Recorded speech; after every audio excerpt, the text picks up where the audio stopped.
Maintenir son mariage pendant cette période de coronavirus, c'est un petit peu un casse-tête pour les personnes qui y sont confrontées en ce moment. Je vous propose d'en parler dans cette petite vidéo.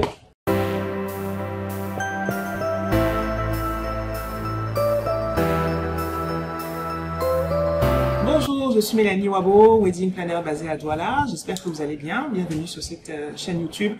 C'est un plaisir de vous retrouver encore aujourd'hui pour parler d'un sujet un peu moins plaisant, mais bon, je pense que c'est nécessaire. Je fais cette vidéo parce que le coronavirus, c'est un peu l'actualité. Enfin, c'est le truc dont tout le monde parle en ce moment, qui préoccupe tout le monde, quel que soit son secteur d'activité, quelle que soit sa ville, son pays. Enfin, quand on parle de pandémie mondiale, c'est vraiment le cas. C'est-à-dire que la Terre entière est préoccupée par le coronavirus. Et en tant que wedding planner, je suis particulièrement impactée de par mon activité, puisqu'en ce moment, j'ai juste une grosse chute d'activité. Et parce que beaucoup de futurs mariés, que ce soit des personnes avec qui je travaille ou pas encore, m'ont contacté pour me poser la question de savoir, Datamel, qu'est-ce qu'on fait ? Qu'est-ce qu'on fait en cette période de coronavirus? Donc voilà, je vous propose d'en parler. Si vous n'êtes pas encore abonné à cette chaîne YouTube, abonnez-vous. N'hésitez pas à activer les notifications. Je vais essayer de faire en sorte qu'on ait quand même pas mal d'échanges pendant les prochaines semaines, voire les prochains mois, pour parler de toutes les choses qui concernent l'organisation de vos mariages. Donc je disais que je suis concernée donc, à la fois en tant que wedding planner, à la fois en tant qu'individu, à la fois en tant que ami de futurs mariés, bref, à plusieurs titres. Parce que dans cette circonstance, on peut se poser la question, ok, il y a le coronavirus, il y a la pandémie, qu'est-ce qu'on fait? Je tiens à vous rappeler que je m'adresse à vous aujourd'hui en tant que wedding planner, d'accord? Je ne suis pas médecin, je ne fais absolument pas partie du personnel de santé. Tous les propos que je vais tenir ne sont pas orientés en termes de comment soigner, comment prévenir, quoique peut-être un tout petit peu. Mais voilà, je ne suis pas médecin. Je m'adresse à vous en tant que wedding planner, d'accord? Au moment où j'enregistre cette vidéo, nous sommes samedi le 28 mars. Donc sachez que entre le moment où j'enregistre la vidéo et le moment où elle sera diffusée, il y a beaucoup de choses qui peuvent changer. D'accord? Donc ça va très très vite, l'évolution de cette maladie est assez rapide. Donc gardez toujours en tête s'il vous plaît le contexte, d'accord? C'est un wedding planner qui vous parle en date du 28 mars 2020 et à Douala. Donc ce dont je vais parler, c'est ce qui concerne notre environnement immédiat, à la date à laquelle nous sommes aujourd'hui. On aura trois parties dans cette vidéo. La première où je vais un petit peu reposer le contexte, le cadre dans lequel on se trouve pour parler du maintien de son mariage dans ces conditions-là. On va un petit peu aborder dans une deuxième partie les raisons pour lesquelles certaines personnes, certains couples peuvent décider de maintenir leur mariage. Et dans la troisième partie, je vous donnerai 6 conseils qui, à mon sens, peuvent vous être utiles pour organiser votre mariage pendant cette pandémie de coronavirus. Le contexte dans lequel on se trouve, je vous rappelle, en date du 28 mars 2020 à Douala, d'accord? On n'est pas aux États-Unis, on n'est pas en France, on n'est pas dans un pays confiné, j'espère que ça ne nous arrivera pas. Le contexte dans lequel on se trouve, c'est celui-là. On a, en date du 17 mars, Monsieur le Premier ministre qui a fait part de 13 mesures du gouvernement pour essayer de limiter la propagation du coronavirus au Cameroun. Parmi ces 13 mesures, il y en a 4 en fait qui ont un impact direct sur la manière dont on va pouvoir ou pas organiser nos événements. La première mesure, c'est la fermeture des frontières. C'est-à-dire que si vous avez votre mariage qui est dans les jours à venir et que vous avez par exemple votre mère, votre père, vos témoins qui doivent venir de l'étranger, c'est mort. Les frontières sont fermées, ils ne peuvent plus arriver, ça a un impact énorme. Dans le cas de la fermeture des frontières, il y a également le cas des personnes qui viennent de l'étranger. Vous savez que moi, je suis vraiment spécialisée dans les mariages de la diaspora, donc je suis très attentive à ce qui se passe au niveau des frontières. Et ça m'est arrivé, j'ai un couple qui m'a contacté. La mariée est arrivée au Cameroun le 16 mars. Le marié devait arriver le 19 pour leur mariage la semaine suivante. Et forcément, qu'est-ce qui s'est passé? Elle est là en ce moment. Elle est bloquée au Cameroun, elle ne peut pas partir. Lui, il n'a juste pas pu arriver puisque à partir du 18, les frontières étaient fermées. Et dans ce cas-là, c'est mort. La discussion ne se pose même pas. Même s'ils avaient envie de maintenir leur mariage, c'est impossible puisque on ne célèbre pas de mariage en l'absence d'un des deux conjoints. Donc, cette question de frontières, certaines personnes voient uniquement les invités et se disent c'est pas grave si tel n'est pas là. Ouais, mais c'est pas seulement les invités, ça peut être le parent, ça peut être un parrain, une marraine, ou ça peut être un des deux conjoints qui se retrouve dans l'incapacité d'être là pour son propre mariage. La deuxième mesure qui a un effet assez important, c'est l'interdiction de rassemblement de plus de 50 personnes. nos mariages sont des mariages avec énormément de monde. Quelquefois, même à 300, 500, 600, même 1000 invités, on a du mal à gérer cette histoire de liste d'invités parce qu'on a des grandes familles. Parce que le mariage, chez nous, c'est la célébration de la vie, c'est la célébration de l'amour, et ce sont deux familles qui se réunissent. Donc, vu la taille de nos familles, vous imaginez bien que quand on vous demande de ramener votre réception à moins de 50 personnes, en sachant que dans ces 50 personnes, vous devez tenir compte des prestataires, ça devient un petit peu compliqué.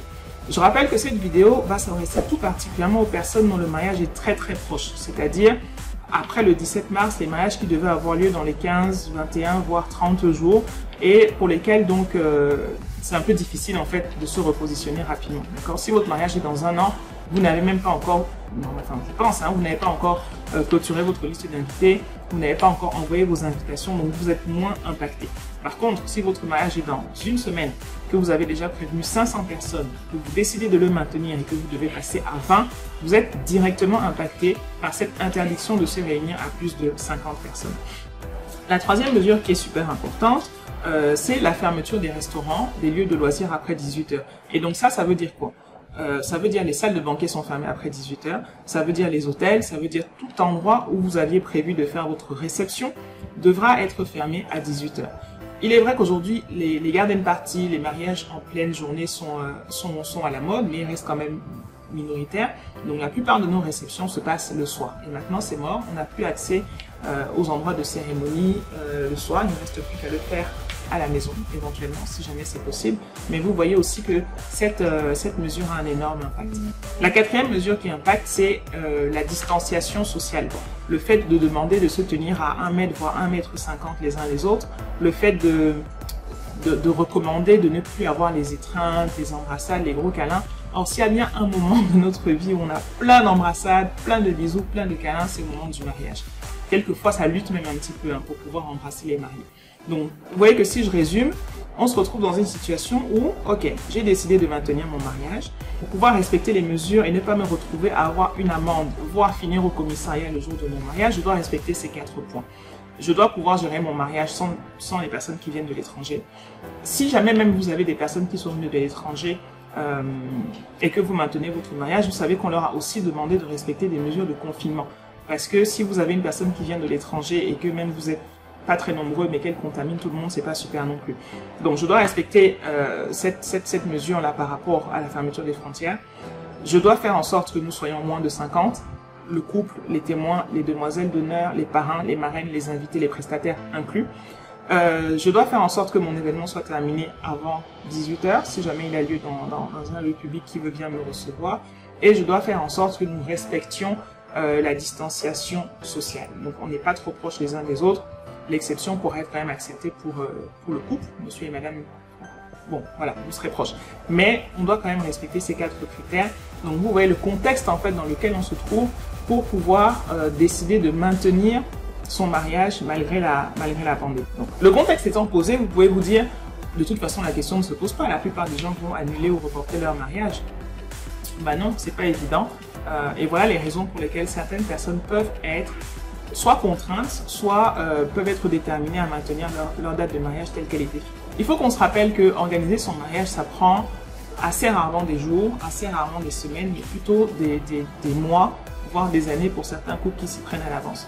J'ai des mariés avec lesquels je travaille depuis l'année dernière pour leur mariage qui aura lieu fin 2021. Donc vous voyez qu'il y a des personnes qui s'y prennent à l'avance. Émotionnellement, c'est quelque chose d'énorme que d'organiser son mariage. C'est beaucoup de décisions, quelquefois c'est un peu des clashs entre les familles. Donc il y a toute cette charge émotionnelle là dont il faut tenir compte. Et c'est pas évident quand du jour au lendemain on vous dit paf, tout va s'arrêter. Je dis du jour au lendemain parce que cette date du 17 mars, je pense que beaucoup de personnes ne l'oublieront pas, que ce soit des professionnels, que ce soit des futurs mariés. Le 17 mars, on nous a donné un certain nombre de mesures qui ont fait que tout s'est arrêté pour certains couples. Mais quand je dis tout s'est arrêté, c'est voilà, du jour au lendemain, vous n'avez pas de préavis. On ne vous a pas dit que dans un mois, ça va faire ci ou ça va faire ça. Certes, le coronavirus, on en entend parler depuis un moment. Ça fait depuis fin d'année, je pense au début de janvier, que la Chine en parle. On ne l'a pas vu venir, ou bien ceux qui l'ont vu venir n'ont pas forcément anticipé à quel point la pandémie serait grave. Mais le fait est que, encore une fois, c'est pas le côté médical dont j'ai envie de parler aujourd'hui, ce sont les conséquences. Du jour au lendemain, vous devez remettre en question toute une organisation qui a duré depuis des semaines, des mois, voire des années. D'accord? Donc, il y a des personnes, en fait, qui, pour des raisons financières, décident de maintenir leur mariage. Parce qu'elles ont tellement investi que quand vous vous retrouvez, encore une fois, le 17 mars, à devoir annuler ou en tout cas devoir refaire des calculs sur un mariage qui a lieu dans 4 jours, c'est super compliqué. Récupérer ses avances, récupérer ses acomptes et tout ça, enfin... Voilà, c'est un casse-tête, donc quelquefois, pour ne pas devoir repartir dans tout ce truc financier, il y en a qui se disent, bon, c'est pas grave, on y va. Il peut y avoir des raisons de santé. Pour une raison ou une autre, enfin, je sais pas, un des deux conjoints est très malade, ou il y a des raisons de santé aussi, quelquefois, qui orientent la date du mariage. Madame peut être enceinte, et c'est important pour le couple de ne pas avoir un enfant qui naisse hors mariage, donc on décide de maintenir. Il y a les raisons émotionnelles, c'est-à-dire que peut-être que c'est une date qui a un sens, qui signifie quelque chose pour le couple, une date d'anniversaire, un anniversaire de rencontre, que sais-je. Donc, et puis il y a tout un tas de raisons émotionnelles dont on n'a pas forcément conscience. Mais à la limite, la question n'est même pas là. Là, j'en parle juste pour dire qu'il faut pas trop juger, il faut pas fustiger. J'ai vu passer des photos sur les réseaux sociaux de couples qui se mariaient en masque, par exemple, et il y avait des commentaires assez désobligeants pour dire que s'ils reportaient, ça devait faire quoi? On n'en sait rien. Je veux dire, vous n'en savez juste rien de la vie des gens, des raisons pour lesquelles ils ont fait ce choix-là. Moi, ce que je dis, c'est qu'il faut respecter ce choix et maintenant se poser les questions de dire, ok, une fois qu'on a décidé qu'on maintient son mariage dans les conditions actuelles, qu'est-ce qu'on fait pour que ça se passe bien? Qu'est-ce qu'on fait pour être en règle par rapport aux mesures dont je n'arrête pas de parler depuis tout à l'heure? Qu'est-ce qu'on fait pour être confortable par rapport à toute la réorganisation? Et qu'est-ce qu'on fait pour être sûr que nos invités et nos prestataires, s'il vous plaît, n'oubliez pas les prestataires, eux aussi ils ont besoin quand même d'être confortables dans cette histoire. Qu'est-ce qu'on fait pour être sûr que nos invités et nos prestataires sont en sécurité d'un point de vue sanitaire? D'accord? Donc vous voyez, je vous ai rappelé le contexte.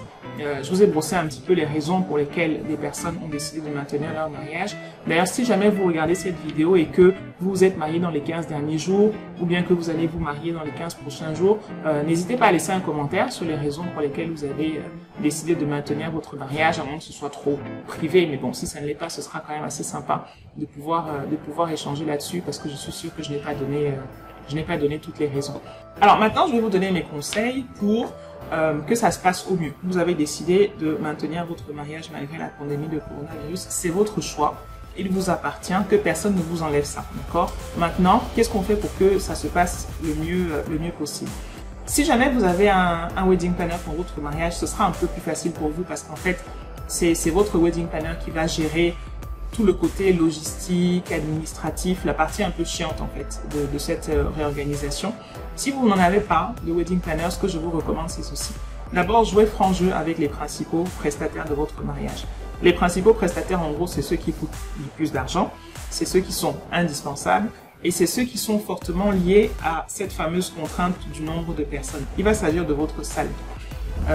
Où est-ce que vous allez le faire à votre mariage? Si jamais vous aviez prévu de le faire en soirée dans une salle, est-ce que ce même endroit vous permet d'accueillir vos invités en journée? Votre traiteur, vous savez bien que le traiteur c'est à la tête, donc c'est un nombre de personnes. Il faut que vous ayez une discussion avec votre traiteur pour lui faire savoir que on était censé être 500, maintenant nous ne serons plus que 30. Quelles sont les conditions? Il va falloir faire des ajustements dans vos contrats. Est-ce que vous avez déjà acheté la boisson? La quantité de boisson va changer. L'un des avantages, c'est que ça peut vous faire augmenter en qualité. C'est-à-dire qu'à budget égal, vous pouvez augmenter en termes de qualité de boisson et même de nourriture. Votre pâtissier également, va falloir parler avec lui. Si jamais vous n'êtes plus que 30, vous n'avez absolument plus besoin d'une pièce montée de 400 ou 500 parts. Donc jouez franc jeu, mais n'allez pas au choc frontal.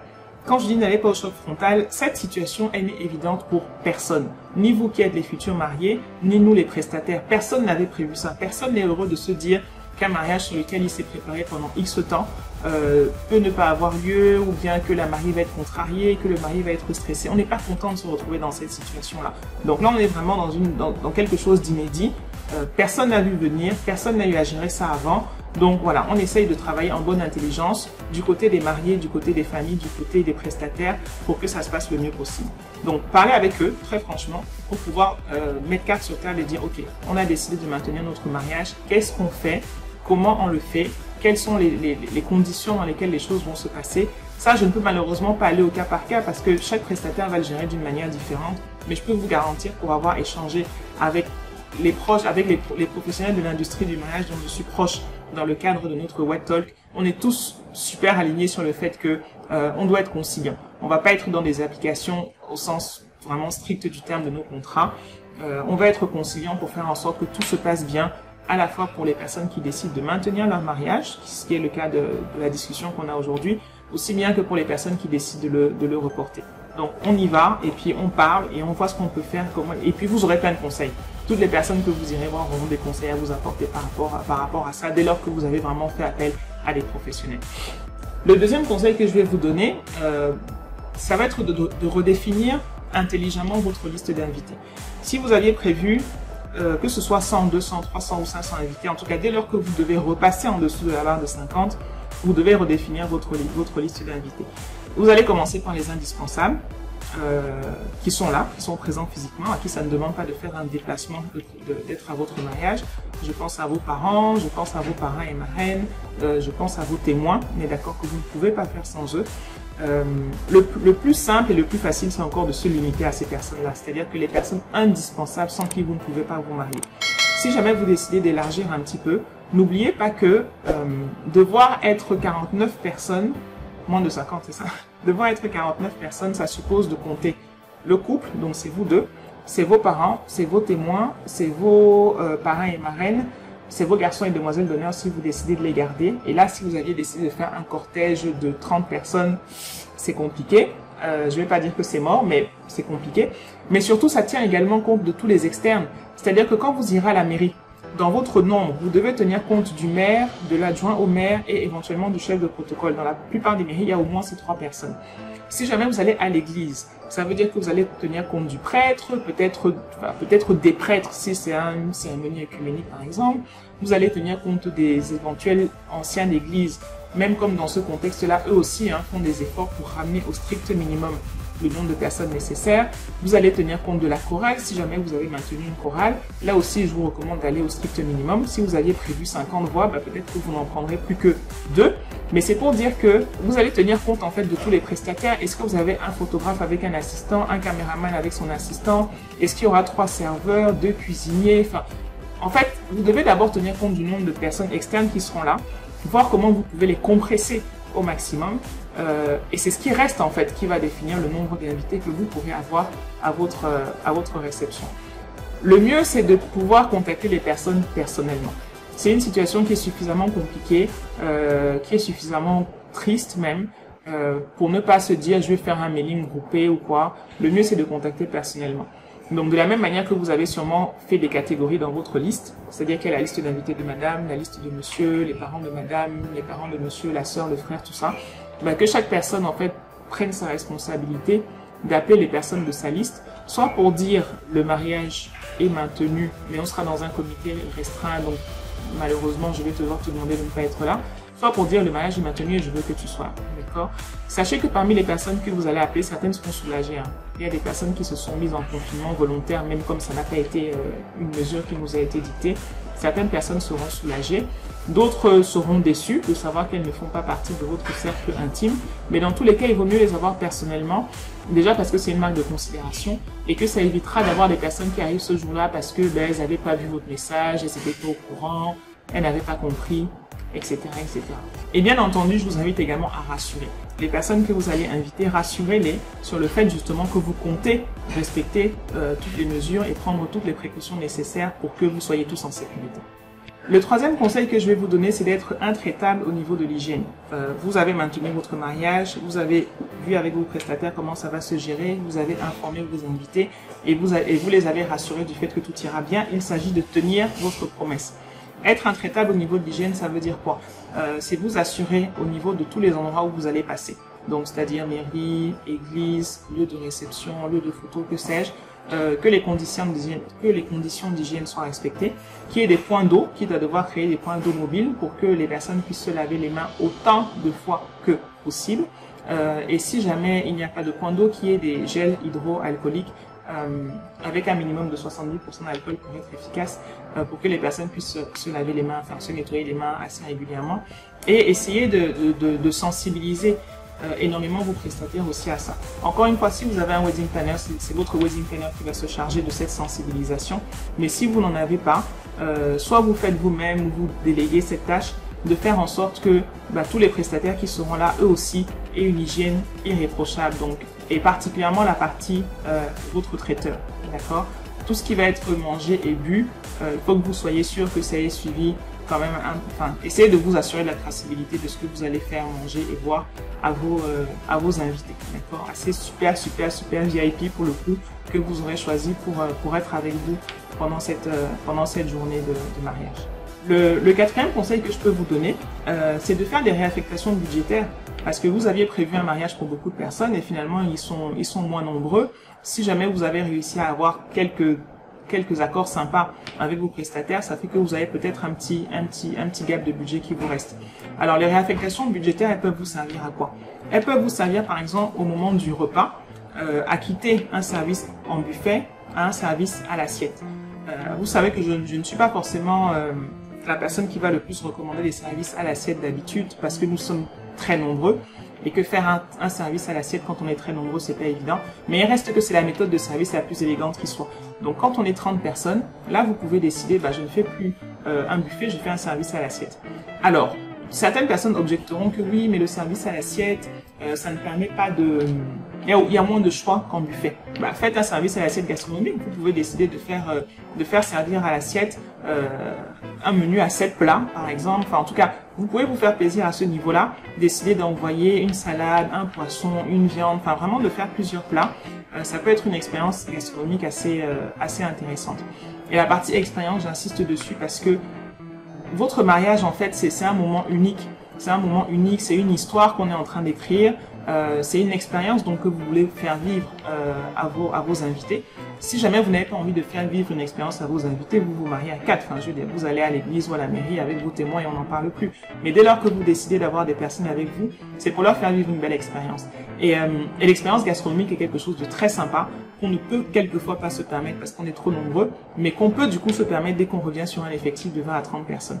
20 à 30 personnes, c'est 2-3 tables, donc vous voyez que c'est très vite fait, vous mettez beaucoup de serveurs et vous aurez un service qui sera vraiment très élégant. Vous pourrez passer beaucoup de temps à table si vous décidez d'avoir autant de plats, par exemple. D'accord? Autre chose que vous pouvez aussi faire en termes de réaffectation budgétaire, c'est même sur les boissons. Vous pouvez décider de mettre tout en individuel, d'aller chercher des bouteilles de vin individuelles, d'aller chercher des bouteilles de champagne individuelles. Franchement, c'est assez sympa, ça vous fera des jolies tables. Ça vous fera des jolis souvenirs aussi pour vos invités. Une autre chose que vous pouvez faire, vous pouvez investir dans des welcome bags. Des welcome bags qui seront remis à l'arrivée de vos invités, dans lesquels vous pouvez avoir les cadeaux de mariage que vous aviez initialement prévus, où vous allez rajouter la petite bouteille d'eau, le paquet de mouchoirs, le petit gel désinfectant par exemple, des choses comme ça. Si vous voulez pousser le clin d'œil, vous allez mettre de l'aspirine crâne, vous allez mettre de la vitamine C, vous allez mettre même des masques si vous voulez. Ça peut faire sourire ou pas, mais après, n'oubliez pas, c'est une expérience que vous êtes en train de partager. Sur les photos, on aura tous vos invités avec des masques. Alors, il y en a qui vont se dire, mais c'est complètement ridicule. Ok, peut-être que c'est ridicule aujourd'hui, mais ça vous fera rigoler dans 20 ans.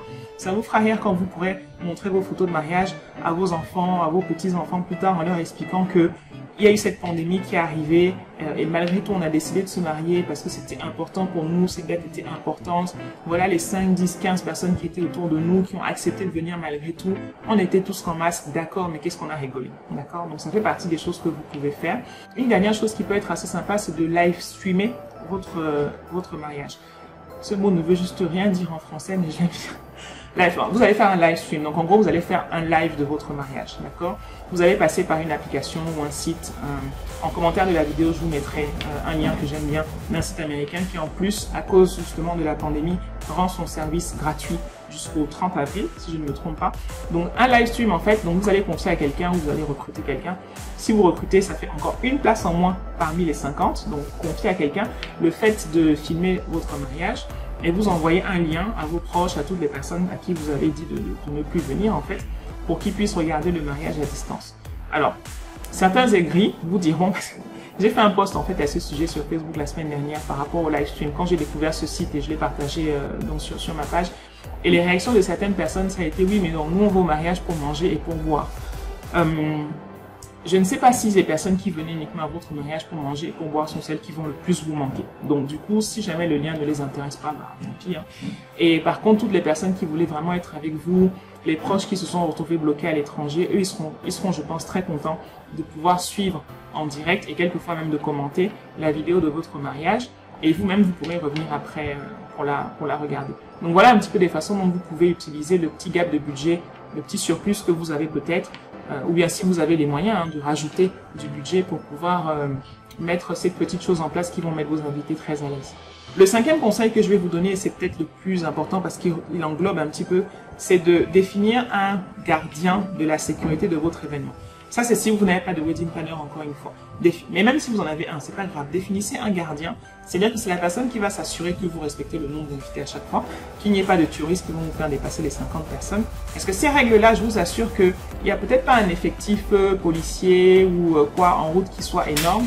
Mais si vous êtes pris, c'est-à-dire que si on vient faire un contrôle pendant votre événement, vous avez décidé que vous vous réunissez à la maison et vous êtes plus de 50, je vous assure qu'à l'instant même, votre fête va s'arrêter, à l'instant même, vous aurez une amende et à l'instant même, vous pouvez vous retrouver embarqué au poste pour rendre des comptes pour n'avoir pas respecté ça. Donc, définissez un gardien. C'est cette personne qui sera derrière les prestataires pour s'assurer que tout est en ordre, s'assurer qu'il y a l'eau, s'assurer qu'il y a le savon, s'assurer qu'il y a peut-être une hôtesse qui prend la température des invités à leur arrivée, qui va s'assurer que toutes les mesures de précaution que vous avez mises en place sont respectées. Parce que le jour de votre mariage, ça reste que les stars, c'est vous. Il n'est pas question que, pendant que vous vous préparez, ou bien au lieu d'échanger vos vœux, vous soyez tout le temps à vous retourner pour vous assurer que, est-ce que les gens sont bien à 1 mètre les uns les autres, est-ce que ceci, est-ce que cela. Confiez ça à une personne de confiance que vous aimez et qui vous aime et qui va s'assurer que tout le monde soit en sécurité. Parce qu'il est de votre devoir de vous assurer en fait de la sécurité sanitaire de toutes les personnes qui sont avec vous ce jour-là. Et le 6e conseil que je peux vous donner si vous décidez de maintenir votre mariage, ça va rejoindre un peu le point des invités dont je parlais tout à l'heure, c'est de le faire vraiment en tout petit comité, tout petit comité et de prévoir une grosse réception plus tard. L'avantage de faire ça, c'est qu'en fait, au niveau de vos prestataires, la plupart de vos prestataires, ça va consister à faire un report. C'est-à-dire que vous allez décider que vous maintenez votre mariage au niveau de la mairie et éventuellement au niveau de l'église, ou bien vous pouvez décider de ne garder que la mairie et reporter l'église, et de faire votre réception à la maison. Donc ça fait que le contrat de la salle, plutôt que de dire je maintiens la salle mais on sera que 50 dans une salle de 500, vous reportez simplement la date, d'accord? Parce que pour la personne qui vous loue la salle, en fait, que vous soyez 500 ou 50, ça change rien pour lui, hein, par rapport à votre facture. Sauf si vous êtes dans des forfaits salles, plus traiteur, déco et tout ça. Mais si vous décidez de le faire en tout petit comité, votre réception, elle peut être à la maison. D'accord? Parce que le plus important, si vous avez décidé de maintenir votre mariage, je suppose que c'est pas pour la fête. C'est pour le symbole, c'est pour le sens que ça a pour vous du fait de dire aujourd'hui, à partir de cette date, nous sommes mari et femme. D'accord? Donc, si jamais vous faites quelque chose en tout petit comité, vous pouvez célébrer à la maison. Vous pouvez célébrer dans un restaurant. Beaucoup de restaurants sont encore ouverts. Certains ont pris la décision de ne plus ouvrir du tout. Mais après tout, la mesure qui est en place actuellement, je le rappelle, hein, en date du 28 mars, ça peut changer. Mais pour l'instant, en fait, les restaurants sont encore ouverts en journée. Donc, vous pouvez décider que, bah voilà, on sort de la mairie, on se fait un petit resto. Et tout le reste, en fait, de la réception qui avait été prévue ira pour plus tard. Donc, votre photographe, vous le gardez pour plus tard. Vous faites juste un report de tous vos autres contrats. Je vous ferai une autre vidéo par rapport à ça, hein, sur les conseils que je peux vous donner pour le coup, non plus pour les personnes qui maintiennent, mais pour les personnes qui décident de reporter leur mariage. C'est encore un autre process, si je peux dire. D'accord? Donc, si je résume, vous jouez franc jeu avec vos prestataires, vous redéfinissez votre liste d'invités et puis vous les informez. Vous vous assurez d'avoir une hygiène parfaite de tout ce qui va se passer pendant votre mariage, que toutes les mesures soient respectées. Vous définissez un gardien de toutes ces mesures-là. Vous vous faites peut-être plaisir avec des extras auxquels vous n'aviez pas prévu, qui étaient inenvisageables pour 300, 400, 500, mais qui deviennent tout à fait envisageables pour 20, 30 ou 40 personnes. Et vous ne vous fermez pas à la possibilité de maintenir votre cérémonie, donc civile ou religieuse, et de reporter votre réception. On arrive vers la fin de cette vidéo. J'espère que tout ce que je vous ai dit vous a été vraiment utile. Laissez des commentaires, hein. Si vous avez des questions aussi, n'hésitez pas à les poser en commentaire. Je vous répondrai. Si jamais le sujet que vous souhaitez aborder vous semble trop privé. Laissez quand même un commentaire, parce que ça me fera plaisir de savoir que vous avez vu cette vidéo. Et ensuite, retrouvez-moi soit en inbox sur Instagram, ou sur Facebook, ou même sur WhatsApp. Vous aurez toutes les coordonnées à la fin de la vidéo. Mais en tous les cas, c'est important de savoir si tout ça vous est quand même utile. Comment est-ce que vous vivez cette situation? Quelles sont les questions que vous vous posez? Je me ferai un plaisir en tout cas d'y répondre. Si vous n'êtes pas directement concerné, n'hésitez pas à partager. Si ça se trouve, vous êtes une demoiselle d'honneur, un témoin, un ami, un invité. N'hésitez pas à partager cette vidéo avec des personnes qui pourraient, à qui ça pourrait faire du bien, en tout cas, d'écouter tous ces propos. Donc, ce que je pourrais vous dire en conclusion, c'est acceptez que ce ne sera pas parfait. Alors, ce conseil vaut également dans toute autre circonstance de mariage, mais encore plus maintenant. Acceptez que ce ne soit pas parfait. Gardez en tête que ce que vous êtes en train de faire, c'est de célébrer la vie et c'est de célébrer l'amour. Vous êtes deux personnes qui avez décidé de vous marier, de vous dire oui pour le meilleur et pour le pire. Bon, dites-vous peut-être que vous avez commencé un peu par le pire en termes de raisons qui sont hors de vous. C'est-à-dire que c'est pas vous qui avez demandé à ce que cette pandémie arrive, c'est pas vos prestataires, c'est pas vos familles, ces personnes. Ce sera pas parfait. Mais à la fin de la journée, vous serez marié femme. À la fin de la journée, vous serez super heureux. Vous aurez des souvenirs à partager avec ceux qui n'étaient pas là tout de suite. Avec vos enfants et vos petits-enfants. Je parle souvent de ça, hein, cette célébration, tous ces événements qu'on organise, nous, en tant que professionnels de l'industrie du mariage, c'est vraiment ça, c'est de pouvoir avoir des émotions incomparables, pouvoir faire vivre des moments exceptionnels à nos couples, à nos futurs mariés, et puis de créer des souvenirs qu'on aura envie de partager plus tard avec les générations futures. Donc ne vous mettez pas plus la pression que ça, je sais que vous l'avez déjà, il y a un minimum de pression que voilà, vous ne pourrez pas y échapper, mais ne vous mettez pas plus la pression que ça, dites-vous que tout ira bien, et si jamais vous avez vraiment la moindre question, à ce stade je ne parle pas à mes futurs clients, même si vous n'êtes pas mes clients, c'est pas grave, appelez-moi, écrivez-moi, on en parlera, là où j'aurai des réponses, je serai ravie de les partager avec vous, là où j'en ai pas, on cherchera ensemble. Mais voilà, c'est pas évident. On espère que cette crise ne va pas durer trop longtemps et vraiment serrons-nous les coudes pour pouvoir sortir de là le mieux possible. Mais en attendant, vraiment, respectons tous toutes les mesures d'hygiène, de précaution, de distanciation sociale. Ayons une hygiène parfaite, lavons-nous les mains tout le temps. Quand on peut pas se laver les mains, vous voyez, on a toujours le petit gel à côté de soi. On se protège, on protège les autres, on fait en sorte de vivre le plus longtemps possible pour organiser des moments exceptionnels. Voilà, je vous dis à très bientôt. C'était Mélanie Wabo, Wedding Planner, basée à Douala.